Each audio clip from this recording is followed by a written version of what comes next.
Hey guys, this is Myleik and this is the podcast. For over a decade, this podcast has been fueled by you, my incredible listeners. Whether you've been with me since the beginning or just recently tuned in, you are the reason these conversations continue to thrive. Today, I'm talking with someone very special, Sheena Henry, an OG podcast listener who's been here since the early days. Sheena and I also go way back from working together in the beauty industry. She reached out to chat about some of her favorite repeat episodes and the gems that have stuck with her over the years. Together on this episode, we will reflect on those early podcast days, discuss what resonated most with Sheena as a listener, and dive into some timeless lessons on discipline, navigating the workplace, and giving yourself permission to mess up. Let's get into it. Okay, I am here with an OG podcast listener, Sheena Henry, who I know and have worked with over the years in beauty. But Sheena reached out to me to come on today to talk about... Imagine what's possible when learning doesn't get in the way of life.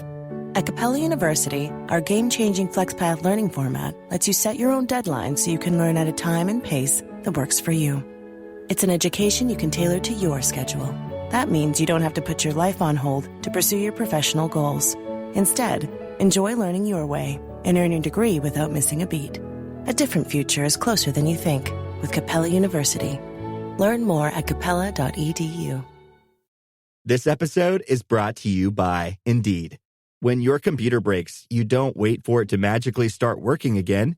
You fix the problem. So why wait to hire the people your company desperately needs? Use Indeed's sponsored jobs to hire top talent fast. And even better, you only pay for results. There's no need to wait. Speed up your hiring with a $75 sponsored job credit at Indeed.com/podcast. Terms and conditions apply.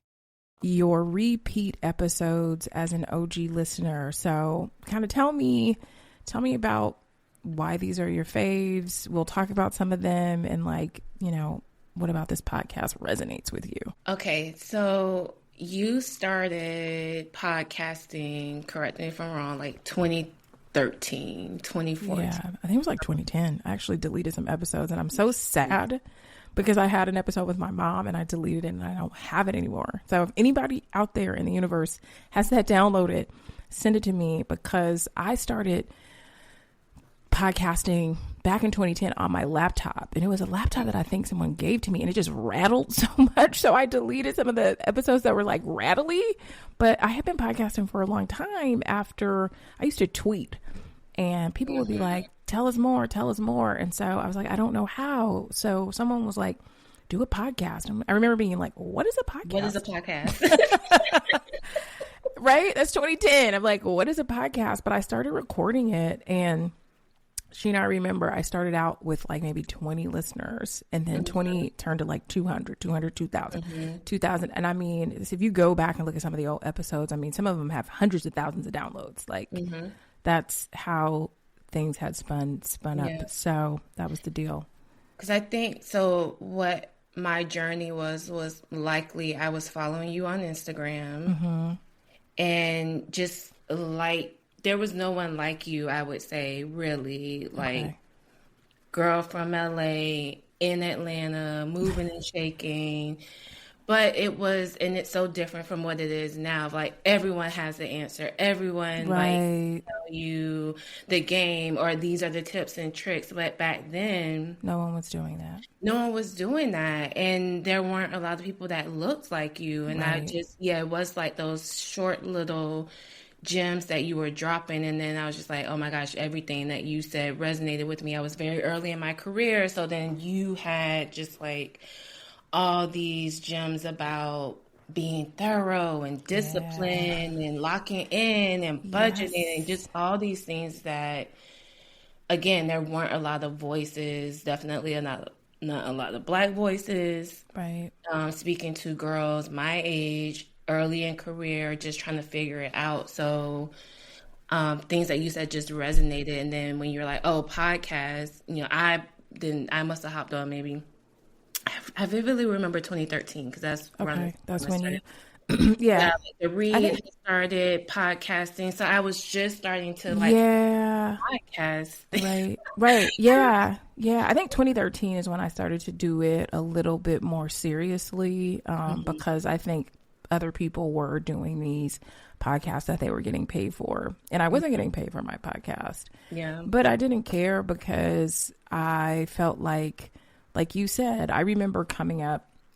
It's so fascinating because I remember coming up and being in an industry where there was just nobody that looked like me. I was in entertainment PR, and I probably shared this on the podcast. There was this one multiracial, biracial person in our office, and it's so funny because I saw her. She is someone very famous's current publicist. So I saw her in some Instagram photos, and I remember she told my boss on me, like. She did not feel like I was dressed appropriately. And when I tell you that I thought I was doing the right thing. And the fact that she didn't pull me to the side and tell me like I would have told someone else, I felt like that's what my podcast was. My podcast was, I'm not going to tell your boss on you and have you lose your job because you're trying. I clearly see you trying.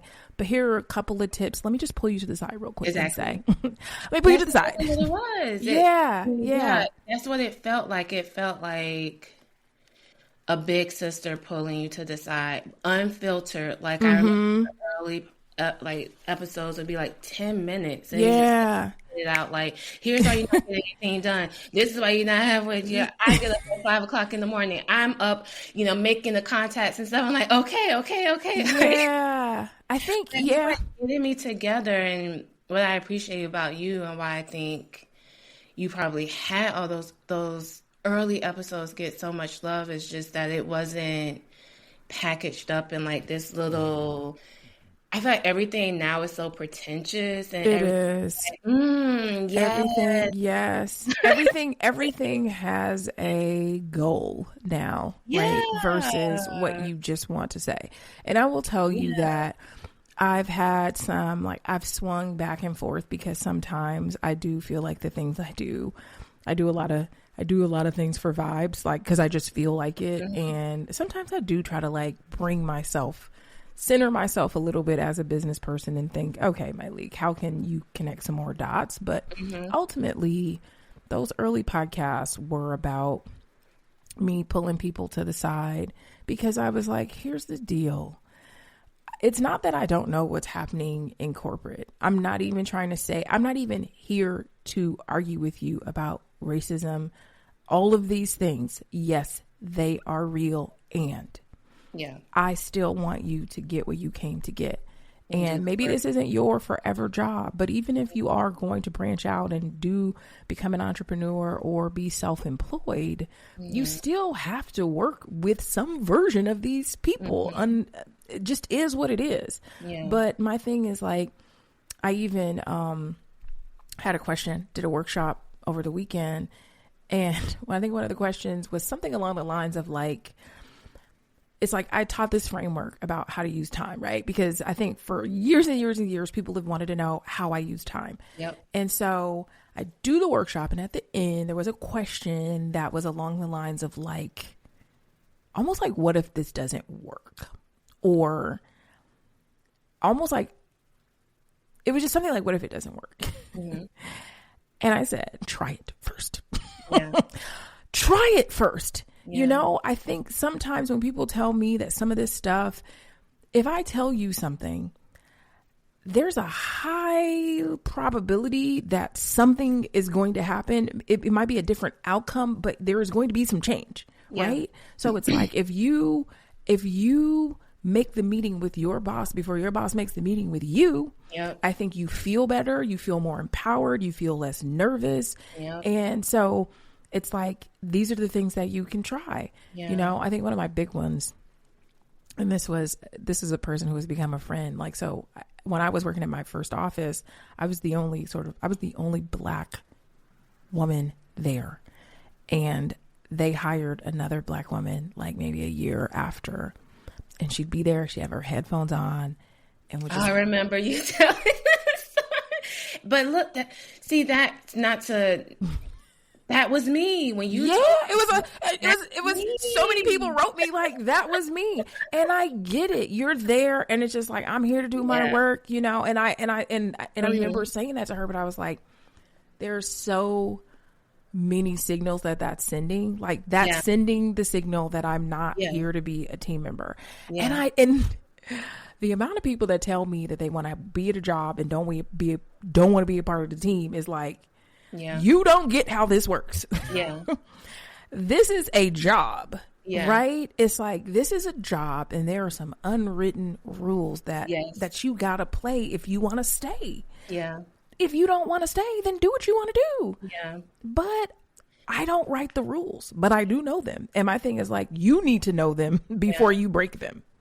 And my thing with those early episodes is that, like you said, the rules and some of the principles, those are just evergreen. They're never going to change, no matter what the culture is, no matter what's happening. Going to work and somewhat engaging and kind of playing the game and things that, like you said, with the headphones, I was just like, I'm here to do my job. I'm here to do my job well. But the thing is, like, if people don't know you on a deeper level, they can't advocate for you.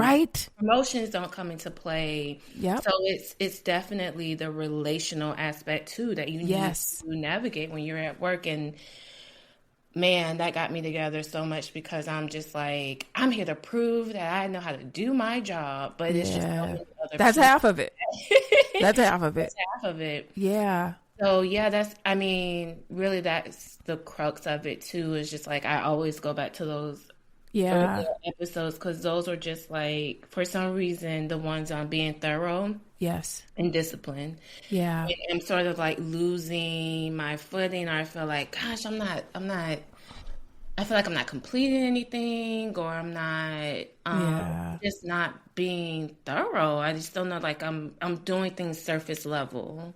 I always go back to that one on thorough. And it was only like it's like 5-7 minutes long, but that one. That's what we don't need to. I like the shorter ones of just like, we don't need to be here all day. Here's what I have to say. And I think what happened, so some of your favorite episodes, and I probably need to do some kind of like, where are we now? But your favorite episodes are episode 1, 6, 20, 61, and 125. And those are tips on being thorough, personal branding. 20 is about discipline. 61 is about intimidation and entrepreneurship, and 9 to 5, versus 9 to 5, workplace hair struggles. And this is the one where you said that I said you are intimidated because you don't know anything. And that is real, and you said, when I feel intimidated now, I study up and learn what it is I'm talking about, so the confidence is built. That's true. And you said episode 125 that you really enjoyed the conversation with Kalana about being in the beauty industry. I have to have Kalana back because every time changed. Every time I see her, I run into her in the airport. I think the last time I ran into her was at LAX. I was like, I don't know where I was going. I think I was going to visiting my mom, and she was, we ran into each other.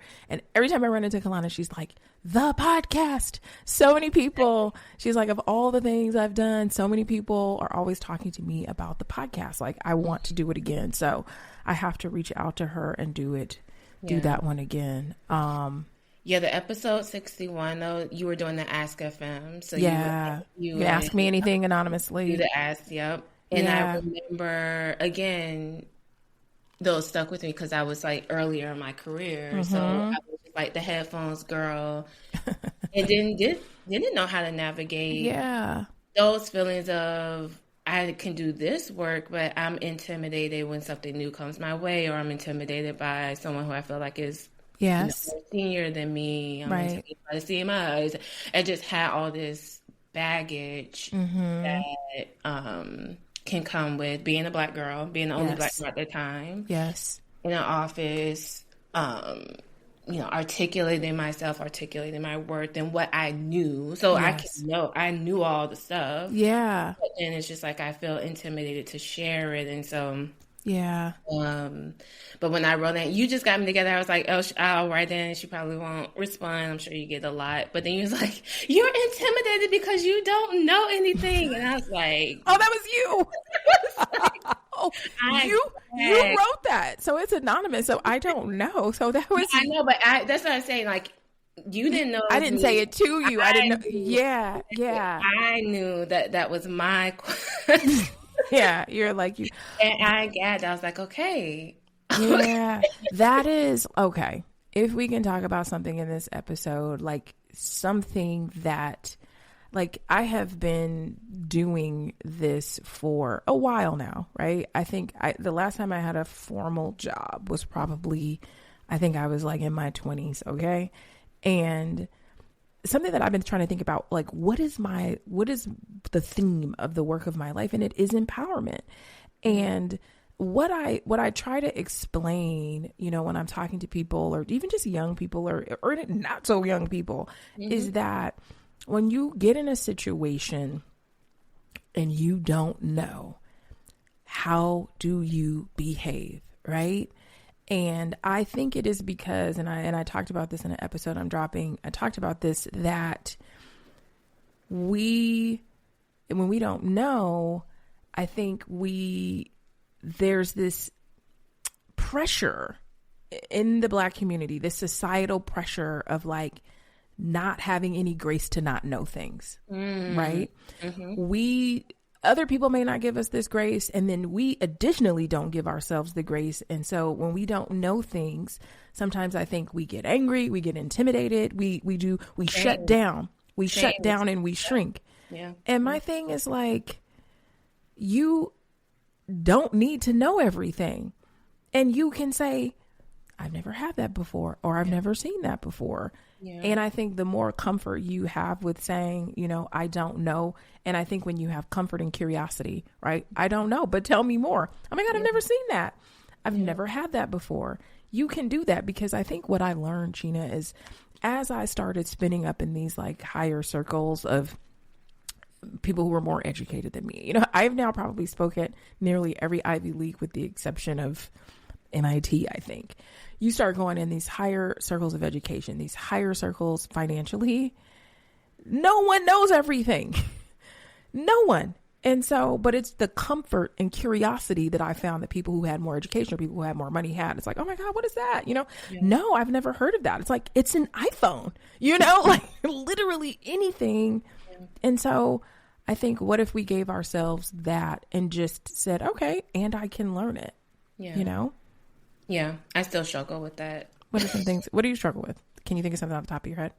No, I struggle with like admitting that I should have known that. Oh, dang. Yeah. Like if someone mentioned something, or I missed a spot at work, say. It's like, oh, yeah, we need to watch out for this. I'm like, dang, I should have known that, you know? Yeah, so, but it's like, is that true? Right. You know, that's some of the work I love to do in the coaching. Let's do a little, have a little fun with some coaching. Like, always with should. Anytime you say should, it's like, not true.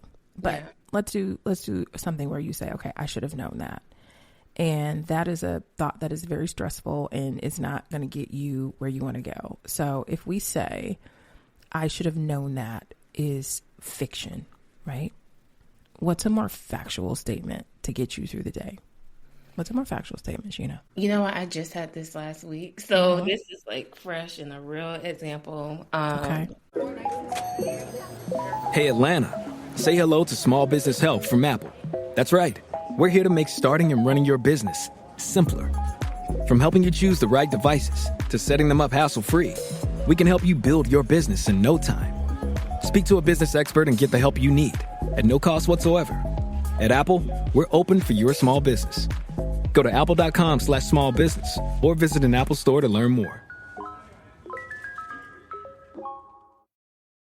When you need mealtime inspiration, it's worth shopping Kroger for thousands of appetizing ingredients that inspire countless mouthwatering meals. And no matter what tasty choice you make, you'll enjoy our everyday low prices. Plus, extra ways to save, like digital coupons worth over $600 each week and up to $1 off per gallon at the pump with points. So you can get big flavors and big savings.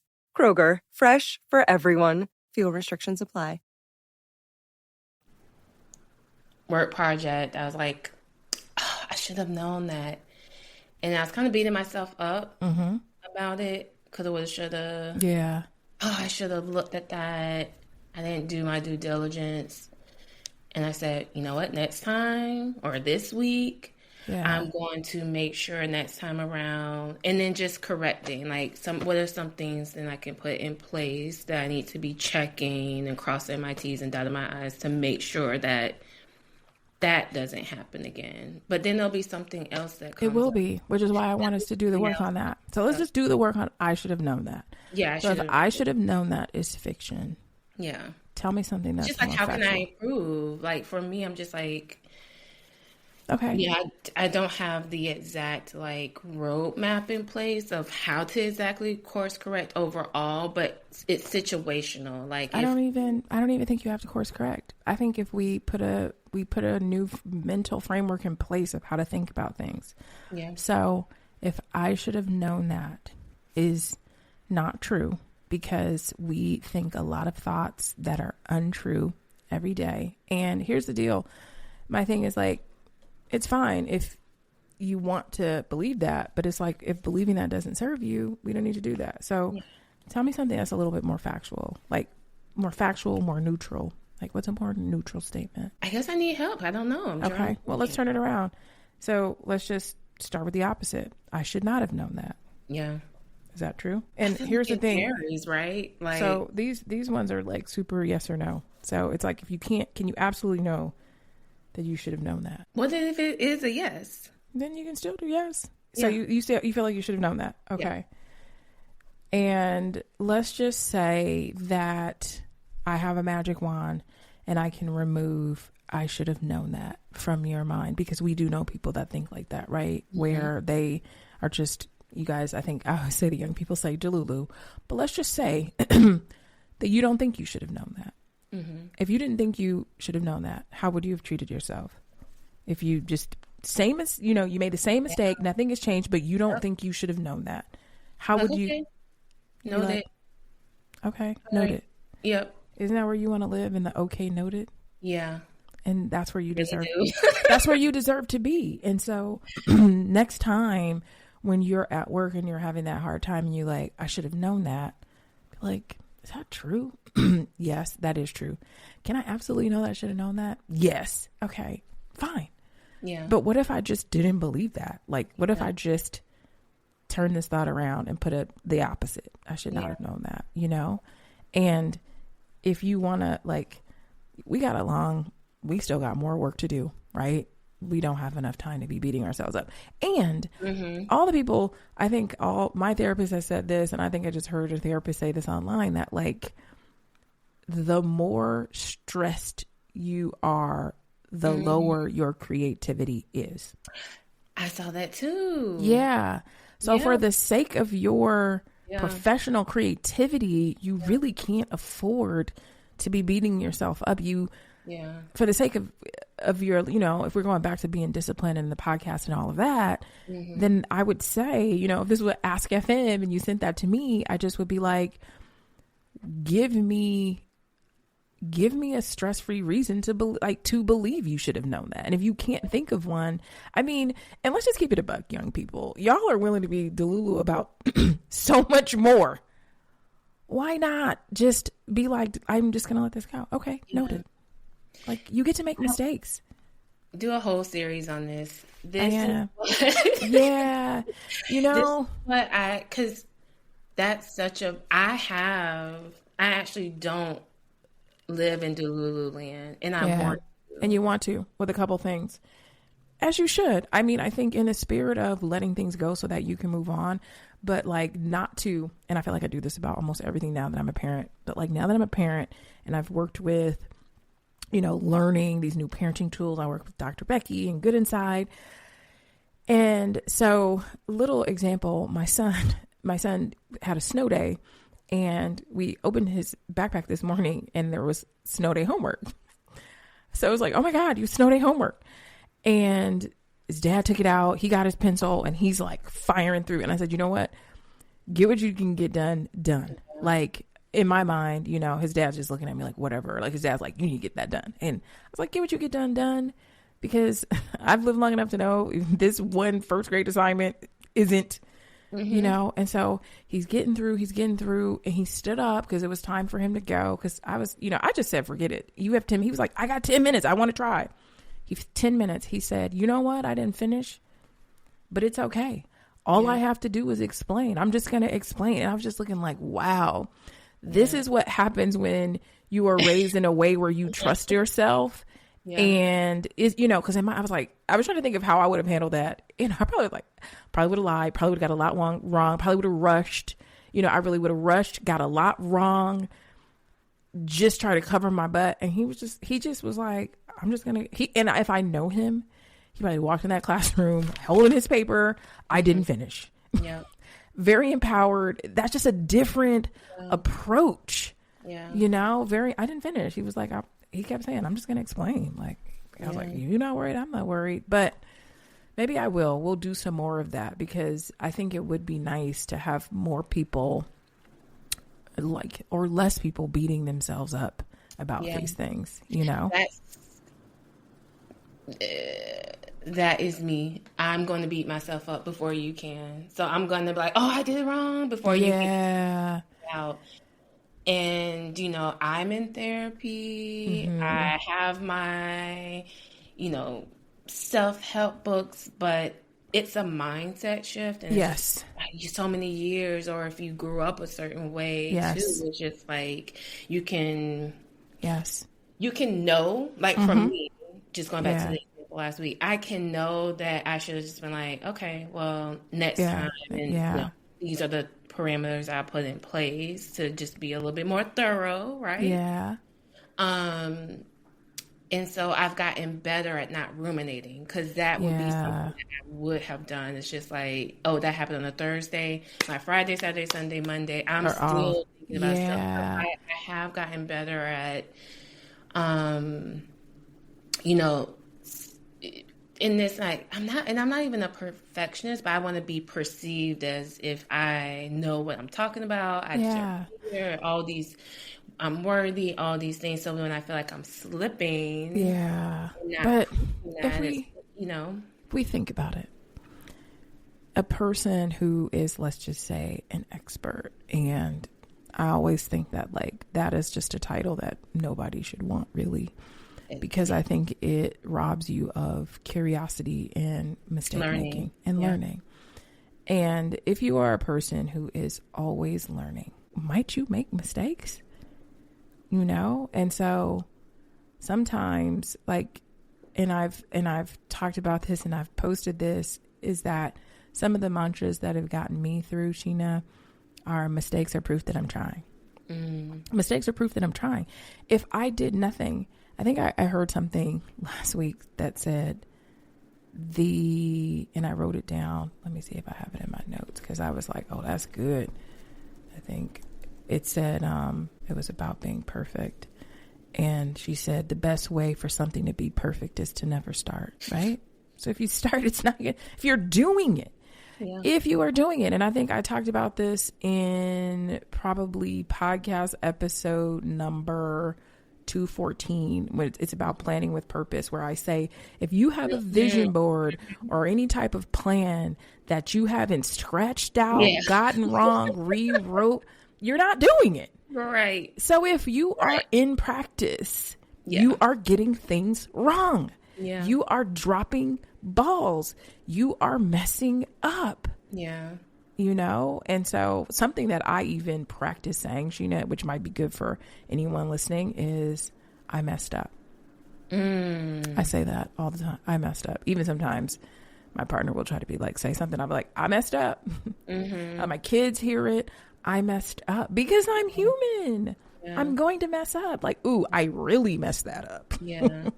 And that's like somewhere in the, like, okay, noted. That's my okay, noted. Noted. Yeah. I messed up. Ooh. Yeah. Ooh. And sometimes I find when I do that, people don't even feel comfortable because they won't give themselves permission to do that. You know, so people will be like, oh, you got this wrong, you got that wrong. And I'll go, oh my gosh, I messed up. Ooh. And then they're looking, and like, they're just looking at me like, that's it. And I'm like, that's it. Yeah. That's it. Yeah, and for me, I'm immediately like, how many I messed ups do I get before it's like, girl, get it together. Like, I'm like, Okay, right. But I think it's right? like, what's that mystery? What's on the other side of mystery? Yeah. What's on the other side of girl, get it together?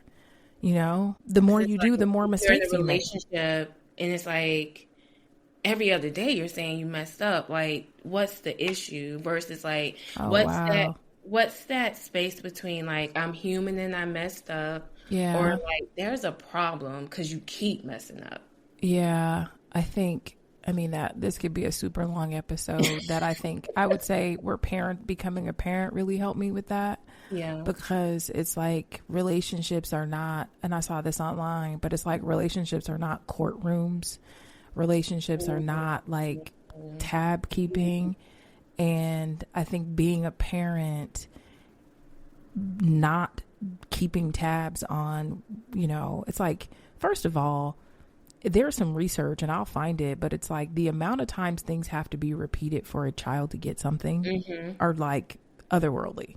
So if you go into parenting knowing like people like, I got to keep repeating myself, it's like you do. Yeah. Yeah. And the same thing applies to adults. Like we feel like we are going to be in relationship with someone and I'm going to say it one time and you should know better. And it's just like you should be prepared to repeat yourself a couple times.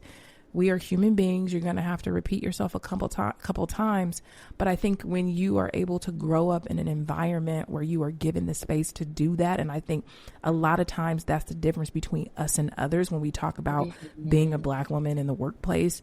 If in your home you weren't allowed to, you only got 2 mess ups or 3 mess ups before you got your head knocked off, then you will have a hard time being like, why does that person, they're just being like, oh, my bad, sorry. Yeah. And they're just moving on and growing in their career. And so I think if I think about reparenting myself, and I think that when we talk about therapy, we talk about some of these other things, I think reparenting and what I love so much about the parenting work is that if you can create an environment in which you were allowed to make mistakes and someone said, you messed up, that's okay, then you can go out into the world and become an adult that's okay with doing that, know? So that was like, even with my kids, like, they're little and wobbly and they spill something and dad would be like, oh my God. And I'd be like, stop. It's like, it's fine. Like you spilled something and it's fine. You dropped it and it's fine, because I want them to become adults who can go out into the world and into the workplace and be like, I am a human being that gets to make mistakes because that is normal. There is nothing wrong with me. I don't, no one's keeping tab. This is just what it is. There is no person in any workplace. The more you do, the more mistakes you make, the end. Yeah. Yeah. So if you don't want to make mistakes, don't do anything. And sometimes for me, I'm like, girl, you got 100 things going on. Yes. So of course you're a lot of times I'll say like, ooh, moving too fast. Like it's so funny because in my work, I do a lot of typos. Like, so before all this autocorrecting crap that we have now, because I move fast, if you want to know why I get so much done, it's because I'm not poring over whether or not I spelled it right. You get the gist of what I'm trying to say. I got to move on. And so I just be moving fast. And so, I would have people who would work for me who would be like commenting on, or even people on social media who are critiquing. And I'm like, oh, that's how you do yourself. And so that's where you think I should be holding myself. But I'm holding myself from a place of, I'm trying to get more done. And I'm not going to be hung up over, I don't have any dog in the fight of whether or not I spelled this right. Like, you get the gist of what I'm saying. I know how to spell it. But right now, I'm moving fast and I'm not stopping to fix it. No. Yeah. So I think I'll reread the email about 4 times before I send it out. That's what it's like. Yeah. Okay. So before we go, what's a mantra? Before we go, what's a mantra that you can say to yourself that you can keep in your phone? Maybe, that it's your screensaver for the next month or two about something more truer about I should have known, or how many mistakes do I get to make? Like, what's something you can say that can soothe you? That's a good question because it's not Well, what I've been telling myself is like that feeling of I should have known is connected to somehow my worthiness and my intelligence. So what I've been telling myself is like, I'm smart. I know what I'm talking about. I'm capable. Like, so I don't know what a mantra looks like. Okay. Exactly. But So what if we take, I'm smart, I know what I'm talking about, and I'm capable. What would be the next sentence? What would be the next sentence after that as it relates to maybe mistakes or messing up? And I'm human. Mistakes are going to happen. I'm human. Mistakes are going to happen. So that's your mantra. You can write this down. I'm smart. I know what I'm talking about. I'm capable. I'm human, and mistakes are going to happen. Yeah. You can even put that in your, what is that, sent from my iPhone? On the go. You know? I have so many little affirmations and just on the go encouragement, like in my notes app that I'm like, girl, you gotta just start believing it. Yeah. That's the thing. Like I'll put it down. Yeah. It's like it has to get into my something that I recently did that you could try that was recommended to me by another therapist that I saw who specialized in anxiety. Record yourself saying that. I'm smart. I know what I'm talking about. I'm capable. And just play it in the car. Play it on a walk. Listen to it in the morning for 1 minute. Like record it in a voice note while you make your coffee, while you get ready, while you take a shower. You know, while you're in the shower, play that on a loop over and over again. Just let it keep playing and see what happens. You know, I don't know what happens, but I get the feeling it's probably going to do something. Yeah. Okay. Yeah. Does this feel complete? Does this feel like... Yes. A good fun time. A good fun time of an OG old school podcast listener. And I'm glad to be back doing this. I know.